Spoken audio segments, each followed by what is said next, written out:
Next morning, Arlen was wiping the sleep from his eyes, slowly putting on his coat, and carefully walked down the hall. Curses, Arlen thought, at the sight of his mother. She gave him another of those cold stares, but said nothing, to his relief. He got the message. Not that there's anything to do about it, though. But he made it down the street, and as he did yesterday. The sun hardly shone, but still soon to rise. As he rounded the corner, sat the strange man from yesterday, with a prepared table. He was accompanied by the two coachmen, who apparently doubled as his aides, and the mayor, looking tired himself, but nonetheless standing tall. Arlen slowly approached the table. "Ah, a first victim," the man sang. "Getting out of the way early, young man, eh? What's your name, lad?" Arlen Massing, sir," he replied. One aide writes down the name, and the other looks at the papers for the obviously last year's census records. Then he nodded to the man in charge. "Ah, yes, everything is in order," the man said, very sneakily, reaching down to a box and opening it, pulling out a small substance with a clear orb on the top. "Do you know what this is?" the man said. For some reason, Arlen recognized it. "Looks like a mana stone, but it does not have specify the magic that it can hold." The man was taken back by Arlen's response. "Very few can know that. That is very good. You're right about it being a mana stone that is incomplete. But that is why it cannot hold the flows of the source very long. If we were to test everyone with the stone for each school of magic, it would take forever. All I need to know is that you can do magic.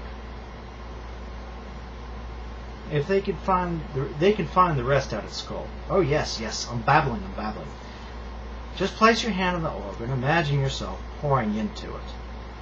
I will know if you're not trying." Arlen took a slow, deep breath and placed his hand on the orb. There was a long pause in his mind, which seemed forever, but suddenly there was a flash of light, as if it was burning inside him. He became aware of everything around him, as if his senses were downright dull before. Then he felt terribly heavy. The orb was sucking the energy out, so he quickly let go of the orb. The light from the orb slowly dissipated. By the gods, I didn't notice the light from the orb. It felt like it was burning inside me, Arlen thought warily. And then uneasily, Arlen noticed everybody was staring at him. "Very well done indeed. I never knew that I was prophesying that you would be our first victim." The gentleman grinned very evilly. So that's a short story taken from the idea. Obviously, it doesn't play out the whole thing. That's sort of like the beginning of the story of at least one of the characters. So yes, Arlen is his name, and he's going to be a paladin, of course. And yes, he's one day not going to believe in the gods, but that's all part of the story.